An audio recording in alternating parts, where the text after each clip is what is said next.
Suite de la quotidienne avec Lucille Canté qui m'a rejoint. Bonsoir Lucille. Bonsoir Yannick. On accueille autour de cette table Dominique Langlais. Bonsoir. Vous êtes le président de la Ligue contre le cancer, la violence, pardon, la Ligue contre la violence dans notre département. 72, violence évidemment routière. Hein.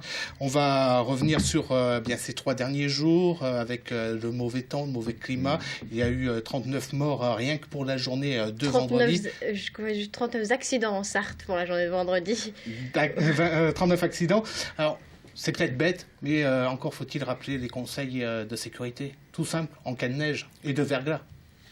La neige, c'est pas compliqué. D'abord, elle se voit très bien parce qu'elle est blanche, je crois. Si on n'a pas roulé, on le fait pas. Si on doit rouler, c'est une question de souplesse. Et de vitesse réduite. Qu'est-ce qui provoque souvent un dérapage? C'est le freinage. Donc si on roule lentement, on a moins à freiner. Et puis alors, il y a la question du verglas, qui est quand même une chose très différente. Le verglas, c'est quand la pluie tombe et qui gèle encore un petit peu au niveau du sol, c'est-à-dire ça se transforme instantanément en glace, et là c'est invisible. Sauf sur une chaussée où ça va briller. Mais alors là, il y a très peu de possibilités de rouler, de tenir. Même des piétons tombent. Et il y a eu ces derniers jours beaucoup de fractures dans des départements de l'Est de la France où il y avait ces phénomènes. Donc la règle de base, c'est une vitesse adaptée à son comportement, réduite et beaucoup de souplesse avec l'accélérateur et le freinage. Et puis si on n'a pas vraiment roulé, on ne roule pas. Mais on est souvent obligé de le faire. J'ajoute une chose, bien sûr, l'une des solutions qui améliore beaucoup les conditions, c'est l'équipement avec des pneus neige. Mais ça a un coût. Ça a un coût, et en Sarthe, effectivement, peu d'automobilistes sont équipés. Il y en a quand même, mais les épisodes neigeux, il y en a tous les hivers. Et c'est vraiment un équipement qui est très utile. Ouais. Alors, en ce début 2013, c'est aussi l'heure du bilan pour l'année 2012. Quand on regarde les chiffres, en Sarthe, on peut dire que c'est plutôt bon. On note 9 morts de moins que l'an dernier. C'est tout de même 39 décès sur les routes. Est-ce que finalement, dans la durée, ces chiffres sont significatifs ?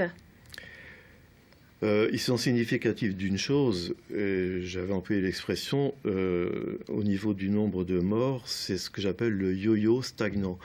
C'est-à-dire que depuis 2005-2007, il y a une année qui est plutôt bonne, la suivante qui est mauvaise, et on est exactement comme ça. Là, on est pour 2012 à 39 morts, sachant qu'en 2011 c'était 48, mais 2011 avait été une année catastrophique, pas uniquement dans la Sarthe, partout en France, mais en 2010 on était à 35. Oui, donc finalement on peut craindre plus d'accidents pour 2013 notamment. Je ne sais pas, mais c'est extrêmement fragile comme bilan. Autre chose dans le bilan qui est très, j'avais dit spectaculaire, c'est que le nombre d'accidents de la route a diminué de moitié. On était à 526 en 2011, on est tombé à 259. Le nombre de blessés est passé de 629 en 2011 à 316 en 2012. Donc, je dirais tout bêtement, logiquement, on aurait pu penser que le nombre de morts aurait diminué d'autant. Pas du tout. Et ce qui est constaté notamment au niveau des blessés dans les services d'urgence de l'hôpital du Mans, c'est que la gravité des blessures est toujours la même. C'est toujours des blessés très graves qui arrivent aux urgences. Donc autrement moins d'accidents, mais beaucoup d'accidents violents finalement. La gravité, la violence des chocs n'a pas diminué. Ce qui se traduit dans le nombre de morts, bien sûr 39 au lieu de 48, mais par rapport aux années précédentes, c'est pas vraiment significatif. Vous le disiez, excusez-moi de vous couper, mais on est à peu près par le temps. Vous le disiez vous-même, il y a eu à peu près 300 morts de moins en 2012. Globalement sur la France. Voilà, oui. sur la France, Chantal Perrichon, la présidente de la Ligue contre la violence routière, estime, elle, que cette baisse est due à la crise économique. Est-ce à dire finalement que la politique de sécurité routière n'a aucun impact ? Si, bien sûr. Alors, la crise économique est une explication. C'est pas la première fois qu'on peut le constater. Il y a beaucoup plus de covoiturage, par exemple. Donc, il y a moins de gens qui prennent leur voiture. Certains aussi se sont aperçus qu'en roulant moins vite, on consommait moins. Hein, c'est pas négligeable non plus. Mais elle n'a pas dit qu'il n'y avait que cette explication-là.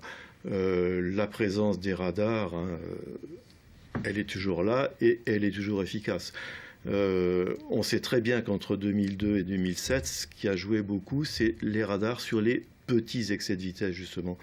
La plupart des gens, la plupart des conducteurs, je dirais, la grande majorité, se sont dit, bon, bah, effectivement, il y a les radars, les radars, on n'est pas obligé d'y passer. Il n'y a pas que les radars, il y a aussi des campagnes de prévention. Parfois choc, on peut notamment voir les images en ce moment. On va juste dire aux plus jeunes, évidemment, de s'écarter de la télévision, certaines images pouvant choquer.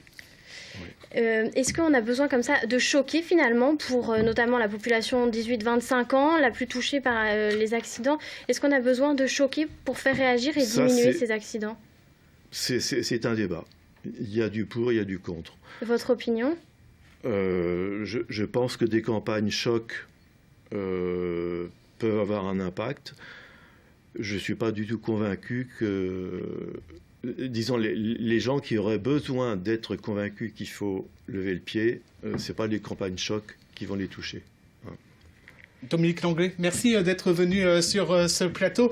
Merci à vous, Lucille, de m'avoir accompagné pour cette deuxième partie de La Quotidienne.